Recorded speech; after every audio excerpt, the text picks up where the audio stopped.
I was a ripe young reporter, thirsty for a juicy story. My editor had just cut my journalistic umbilical cord from the uterus of a newsroom. My first assignment was to cover the student council president's birthday, and I was already in too deep. So, Miss Monroe, are you nervous for tonight's performance? Please, nerves don't come near a face like this. And it's Marilyn, doll. Okay, Miss Monroe. Ooh, Marilyn. Word on the street is that you and the president are, quote, going to Pound Town? Do you care to comment on that? Where would anyone get a silly idea like that?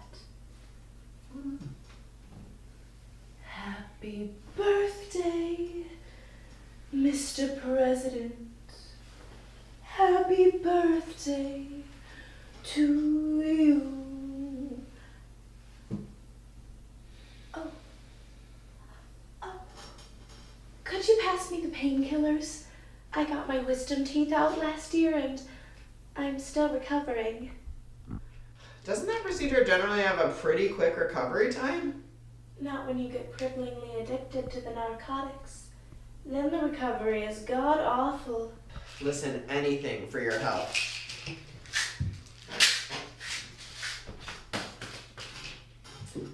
Hey, listen, I took an intro-level psychology class last year, and I just need you to know, if you ever have to talk about anything, I am totally equipped to handle stuff like that. Ooh, as someone who snorted my antidepressants on a dare, you should probably not be taking that many of those.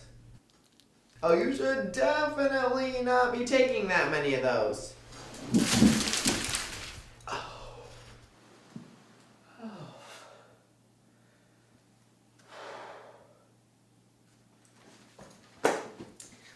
Hey, sleepyhead, you got a big performance that you need to be reverse conscious for.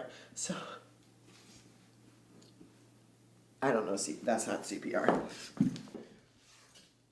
She was out cold, but a heartbeat still sang as pretty as she could. Clearly, I was in over my head, but when the water's fast rising, you've only got two choices. Become either your own life raft, or become the nail in your own coffin.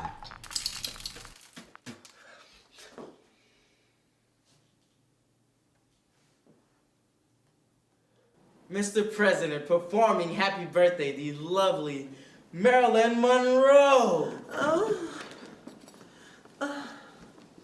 Happy birthday to you. Happy birthday to you.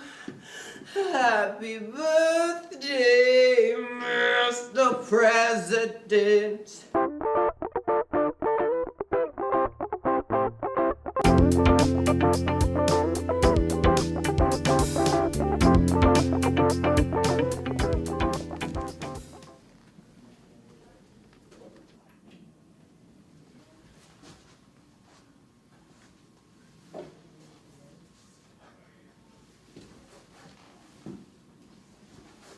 Stop bouncing around, you participation trophy wife. This is a newsroom, not a speakeasy. Not only was Barry my spirit guide and emotional designated driver, he was also my news editor. But his time as a beat reporter beat that old reporter into black and white pulp, and Bob's your uncle, an editor, was born. He also had a bad habit for candy cigarettes, which held a gun to each of his teeth, threatening to blast him right to kingdom come. Why are you talking like that, and who are you talking to? Don't worry about it. Nothing much. How about you? Listen, you fucked up, kid. First of all, you sedated the interviewee, and then you proceeded to prance around the stage like a drag queen. That's double trouble, like finding out you got 16 and pregnant with Rosemary's baby. I looked pretty.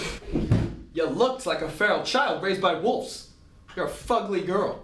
The only reason you got this job is because the politics reporter called Monroe from the class treasurer. But I do have faith in you to fix this. Why don't you come over here and milk the cow? I'm not doing that again. Milk the cow. You're gonna put it on the internet. Not if you milk it right. Mouth open or closed? Open. Good. Did you apologize to Miss Monroe? I gave her a call, but when she answered, she was sobbing. I think she said Something about her boyfriend hooking up with another girl. I did not have sexual relations with that woman. Mr. Student Council President, how do you respond to allegations that the intern in question is less than half your age? These allegations are false, and I need to get back to work for the Somewhere High School students. Well, then who's she? Monica, where'd you get that purple stain on your pajamas?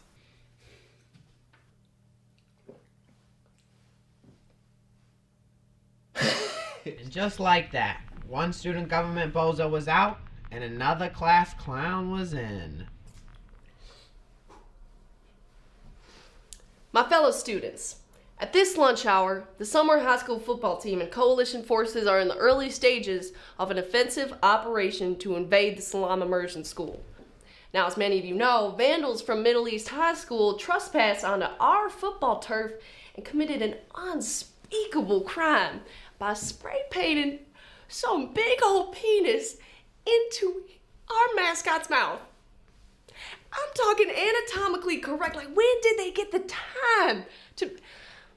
Balls, hairy shaft, big vein, angry vein, running up the side. This is unforgivable. How many penises has she seen? A lot of penises. You're right. A lot of penises. And you know what they say in Tennessee? Fool me once, shame on you. Fool me again. I'm not gonna get fooled again. In retaliation of Middle East High's heinous actions, the only logical response is to invade the Salam Immersion School in search of the Middle East spray paint of mass destruction. This may or may not, destabilize the district for years to come. But it just so happens that the Salam Immersion School is the only school in the district with iPads, so if we were to acquire some along the way, would it be such a bad thing? I know everyone loves iPads, him especially. And you know what I say? If it feels good, do it. If you've got a problem, blame somebody else. Our enemies are innovative and resourceful, and so are we. They will stop at nothing to harm our school, and neither do we. May our Christian God bless this school and all who defend her. The student body wouldn't actually elect somebody like this, would they? Jackpot.